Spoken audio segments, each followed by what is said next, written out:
معزز حاضرین سامعین، آج کی میری گفتگو کا جو عنوان ہے وہ ہے انصاف اور برابری۔ اس میں نے دو آیات کو منتخب کیا ہے، ایک سورۃ النحل میں سے لی ہے اور دوسری سورۃ النساء میں، اور دو تین احادیث کو میں نے یہاں کوٹ کیا ہے اور تین چار اصحاب کے واقعات بھی، اور اس طرح وہ اوتھینٹک دنیا بھر کی جو طریقہ کار ہے اس کو بھی شامل کیا ہے۔ آپ پوری گفتگو سنیں گے تو انشاءاللہ آپ کے علم میں اضافہ ہوگا۔ اللہ ہم سب کی دنیا بھی بہترین بنا دے، آخرت بھی بہترین بنا دے۔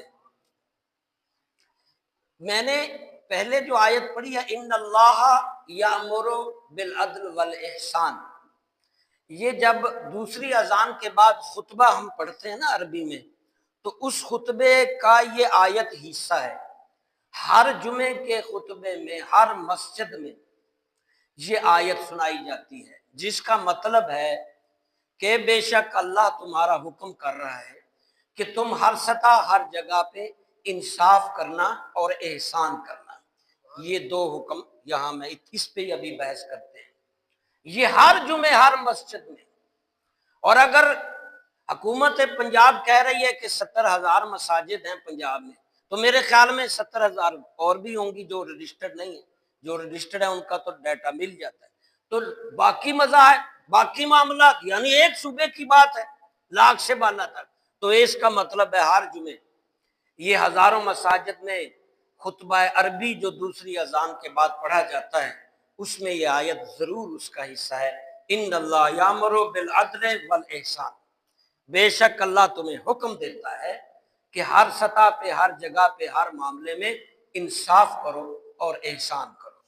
اب اسی کی طرح دوسری آیت جو سورۃ نساء میں ہے، کیونکہ وقت تھوڑا اس میں سمیٹنا ہے، سورۃ نساء کی آیت کا ترجمہ ہے، یہ 135 نمبر آیت ہے سورۃ النساء میں۔ اے ایمان والو، اللہ فرما اے ایمان والو، انصاف کرنے پر، عدل کرنے پر مضبوطی سے قائم ہو جاؤ، اگرچہ وہ تمہارے خلاف ہی کیوں نہ ہو۔ ہاں، اگر تمہارے رشتہ داروں کے بھی خلاف ہو تو بھی، تمہارے پیاروں کے خلاف ہو تو بھی، انصاف کا دامن، عدل کا دامن نہیں چھوڑنا، یہ تمہارے رب کا حکم ہے۔ تو یہ امپلیمنٹ، یہ حکم صرف عدالتوں کے لیے نہیں ہے یا حکمرانوں کے لیے نہیں، ہمارے گھروں میں بھی، ہمارے بھائیوں میں بھی، ہماری مساجد میں بھی، ہر دفتر میں، ہر جگہ یہ امپلیمنٹ ہوگا۔ تو پتہ چلا کہ انصاف بہت ضروری ہے۔ اور ایک ان دو آیاتوں سے یہ بھی پتہ چلا کہ انصاف کسی کو معافی نہیں دیتا، وہ رشتہ دار ہو، والد ہو، بیٹا ہو، حکمران ہو، جج ہو، جرنل ہو، طاقتور ہو، امیر ہو، جگیردار ہو، انصاف کسی کے لیے کوئی لچک سب کی بات ہے۔ اب یہاں میں آگے آپ کو دو تین حدیث سناتا ہوں تو اس دو آیات کی مزید وضاحت سمجھ آ جائے گی۔ ایک حدیث میں نے بخاری شریف سے لکھی ہے، نبی کریم صلی اللہ تعالی علیہ وسلم ارشاد فرمایا، پہلی قومیں، تم سے پہلی قومیں یعنی ہم سے پہلی قومیں اس لیے ہلاک ہوئیں کہ وہ بڑے شخص کو، امیر کو، بادشاہ کو، بڑے کو سزا نہیں دیتی تھی، اور جب کہ وہی جرم یا کوئی جرم غریب سے، کمتر سے ہو جائے اس کو سزا دے دیتی تھی۔ یعنی بڑے لوگ، بادشاہ، جنرل، بڑے حکمران سزا سے مستثنا کرتی تھیں، اور فرمایا وہ قومیں اسی غلطی کی وجہ سے ہلاک ہو گئی۔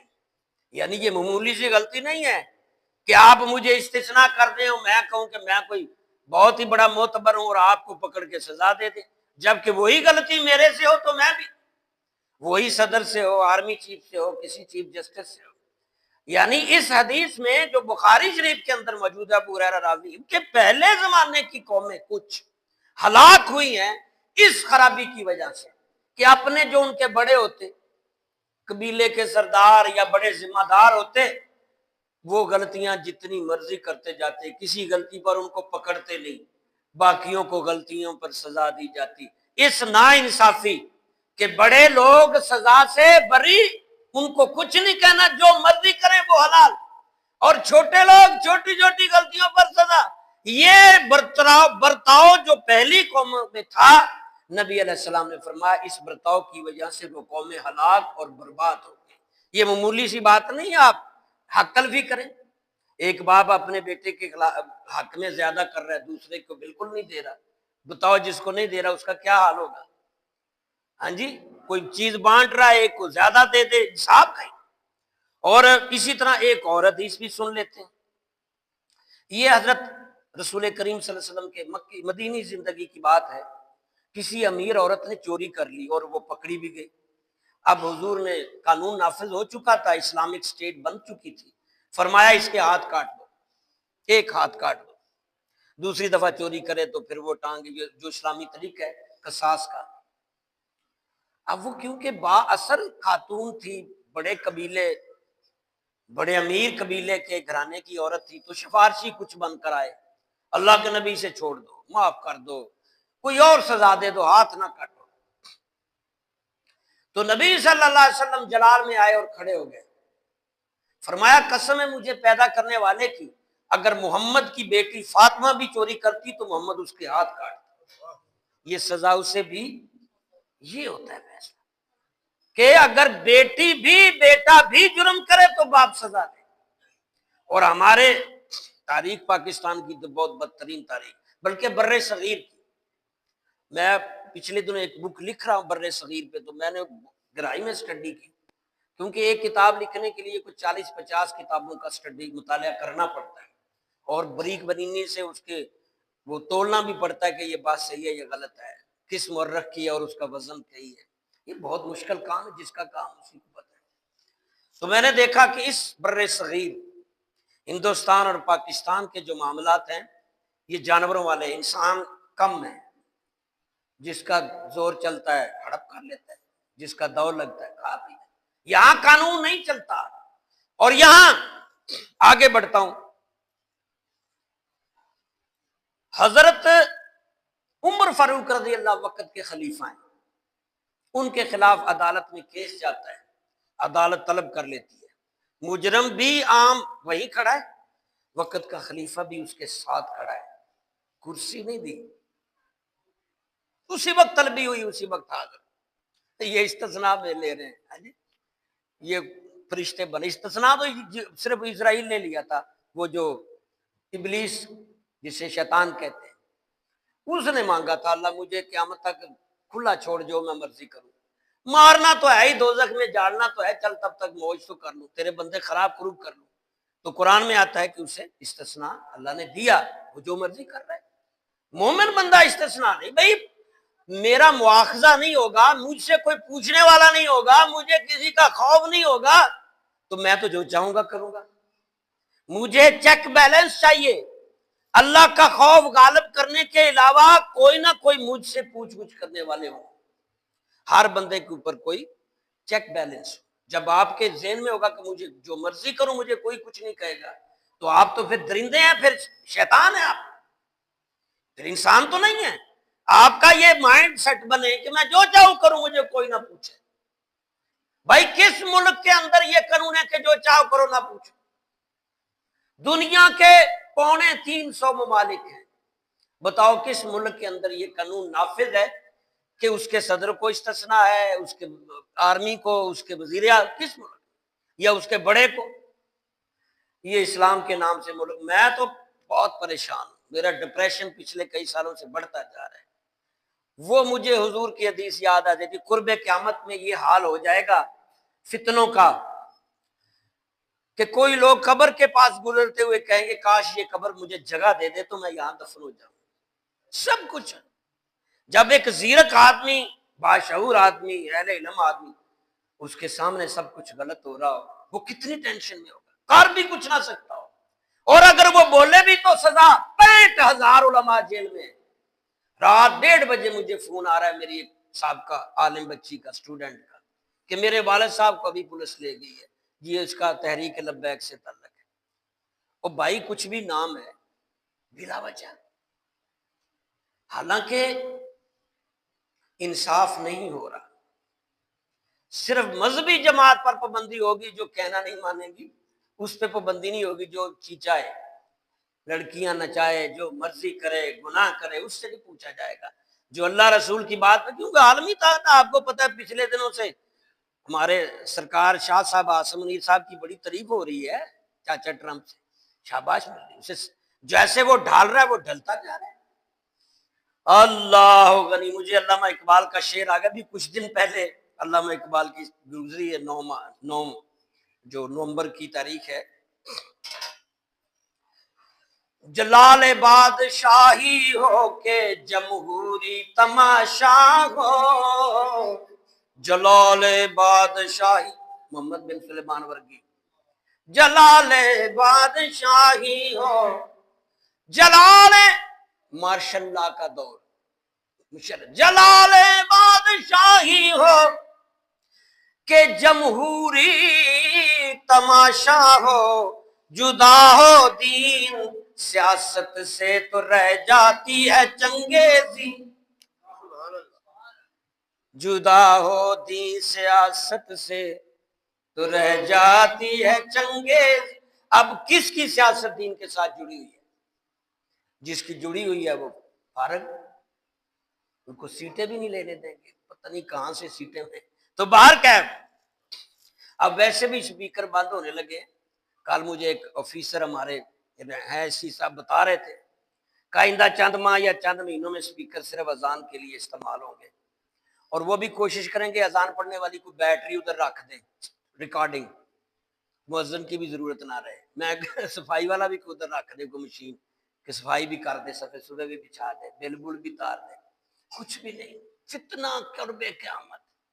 تو باہر کیف میں بات کر رہا تھا، حضرت عمر فاروق وقت خلیفہ اور ایک عام آدمی جس نے وقت کے بادشاہ خلیفہ کے خلاف کیس دائر کیا تھا، دونوں جج کی عدالت میں کھڑے، وقت کا بادشاہ طاقتور ترین عمر فاروق جس کے جلال اور روب دبدبے، اور ایک طرف ساتھ ہی وہ مقدمہ دائر کرنے والا کھڑا ہے اور جج کرسی پہ بیٹھا ہے، وہ سامنے کھڑے ہیں۔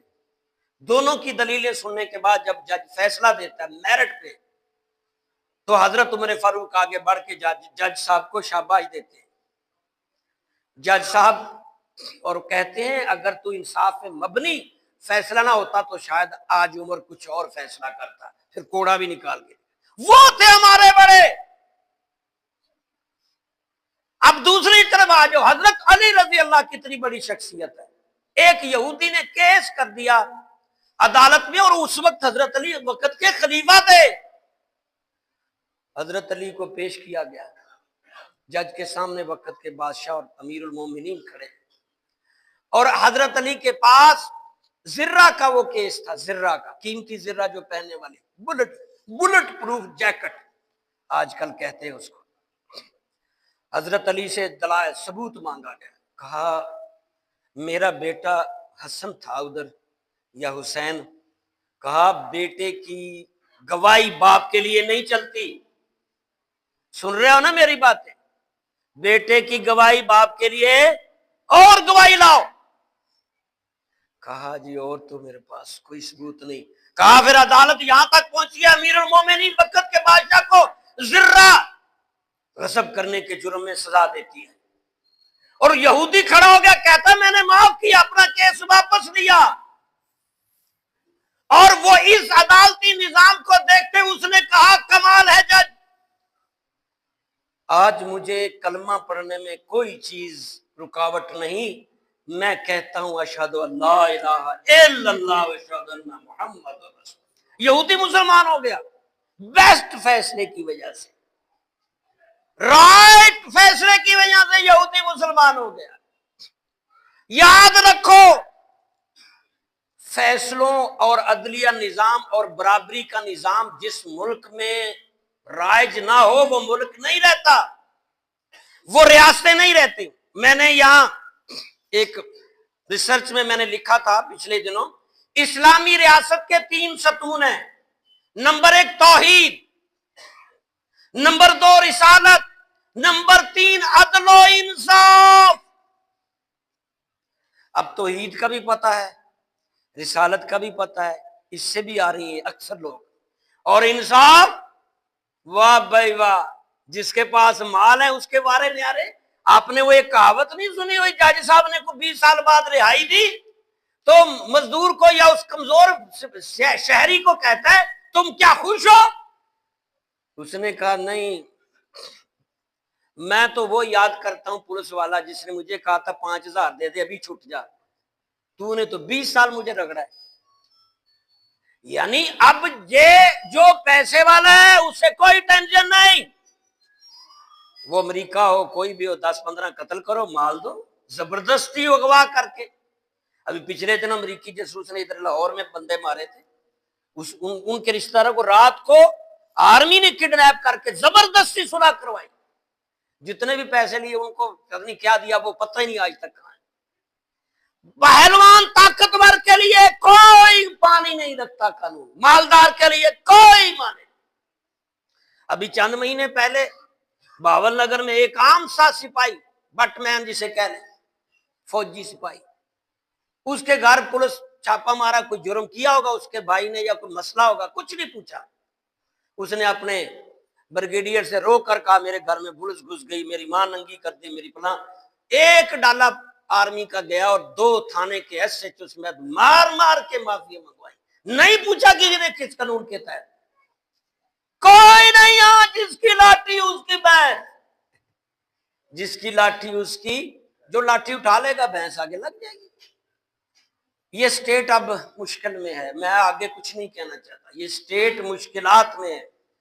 میں عرض کر رہا تھا اسلامی ریاست کے 3 ستون، توحید آپ نے ابھی تک سمجھی نہیں کہ توحید ہے کیا، رسالت آپ کو سمجھانا ہی نہیں چاہتے۔ اب جو یہ سیاسی جماعتیں آگے آئیں گی اسلامائزیشن کو نکال کر اب یہ پورا لادینیت اور ملحد ملک بنے گا، اسلامی ریاست سے نکال کر کچھ اور نام بھی اگلے بل میں پیش ہو جائے گا۔ اور یہ تیسری بات، انصاف کسی سطح سے بھی ہو، ہمارے گھروں سے لے کر محلوں سے، دفتر سے آگے اوپر تک، جب انصاف کا قتل ہو، انصاف کو خرید لیا جائے، انصاف کو ڈرا دیا جائے، یا انصاف کرنے والے کرائے کے جج ہوں، وہ ریاست نہیں چل سکتی۔ یہ میں نہیں کہہ رہا، یہ جرمن کے ورلڈ سطح کے مورخ نے لکھا، امریکہ کے انٹرنیشنل جو ریسرچر نے لکھا، برطانیہ کی فتویٰ جب وہ کر رہے تھے اس نے لکھا، اس نے کہا جس ریاست اور ملک کو خراب کرنا ہو، تباہ کرنا ہو، اس ریاست کا نظام عدل تباہ کر دو۔ اب بتاؤ یہ ابھی قانون پاس ہو گیا، نظام کی تباہی ہے کہ نہیں؟ صدر استثناء، گورنر استثناء، ہاں جی، آرمی چیف استثناء، یار کس چیز کا؟ وہ تم سے غلطی نہیں ہوگی، ہم سے ہی ہوگی، اور تم سے علماء تو ویسے ہی چھین لیے گئے اور آگے چھینے جائیں گے۔ اب مسجد کے امام کلرک ہوں گے، 15 مسجدیں میں جانتا ہوں جہاں سے عالم ریٹائر ہوئے تو وہاں ایک چوکیدار، ایک مسجد میں PA، اور ایک میں جس کو نہ صحیح تلاوت، نہ مسئلے کا پتہ، نہ توحید کا، نہ رسالت کا، اب وہ 2 سجدے کراتا نکل جاتا ہے۔ اور یہ پیران اکرام کی اکثریت کر رہی ہے۔ یہ بیگم پر علی حسینی کی مسجد میں ہمارے غلام شبیر صاحب ادھر گئے، کہتے جی پچھلے کئی سالوں سے امام صاحب کو حکم ہی نہیں ہے کہ وہاں حدیث سنائے، اس کا کام ہے 2 رکعت یا 4 پڑھائی، بھاگ جاؤ بھائی، کسی کو کوئی آیت حدیث نہیں سنانی۔ اور ابھی مجھے جوید صاحب کہہ رہے تھے ترجمہ یاد کراؤ، پچھلے دنوں میں نے کچھ شروع کیا تھا، میرے نماز یادیں بھی نہیں رہے، بھاگ گئے۔ یہ دور پرفتن دور ہے، اب یہی ہوگا جو اسلام سیکھنا چاہے گا اسے مل جائے گا۔ اب وہ پرانا نہیں رہا کہ آپ کے گھر تک آپ پر زبردستی اسلام تھوپا جائے، بلکہ آپ کو خراب کرنے کی زیادہ دلیلیں۔ آخری بار ٹائم ختم ہو گیا، اللہ غنی، یہ تو بات سمجھ لی کہ قانون سے کوئی مستثنا، کسی کو معافی، نہ پیغمبر، نہ صحابہ، نہ خلیفہ، نہ تابعین، نہ ایک کہاں سے اٹھ کے آ گئے، 100 چوہے کھا کے بلی حج کو چلی ہے، اس کے لیے کوئی قانون نہیں، 100 چوہے کھا کے بلی حج کو چلی، چنگا اتنے طواف کری جڑے لوکاں دے، ہاں جی چکر کڈی جائے گا اتنے کعبے دے، اتنے جڑے لوکاں نوں لکھاں نوں چکر دیتے ہیں، کوئی معافی نہیں، اللہ کی عدالت بھی لگے گی، مگر یہ سب کچھ سٹیٹ کو تباہ کرنے کے لیے ہو رہا ہے۔ اچھے اور قابل عالم قید کیے جا رہے ہیں، مساجد سے نکالے جا رہے ہیں، ویران ماحول ہو رہا ہے، دین سے دوری۔ تو آخری بات میں کہہ رہا تھا کہ وہ بہت بڑے ہمارے امام فخر فرماتے ہیں جس ملک کو تباہ کرنا ہو، جس کو زوال دینا ہو، جس اسٹیٹ کو ختم کرنا ہو، وہاں لا قانونیت پیدا کر دیں، وہاں کوئی قانون پہ عمل درآمد بک رہا ہو، ڈر رہا ہو، مرضی کے جج لگ رہے ہوں، مرضی کے کام ہو رہے ہوں، تو اللہ اس ملک پہ رحم کرے۔ ہمارے 20 لاکھ مسلمان قربانیاں دے کے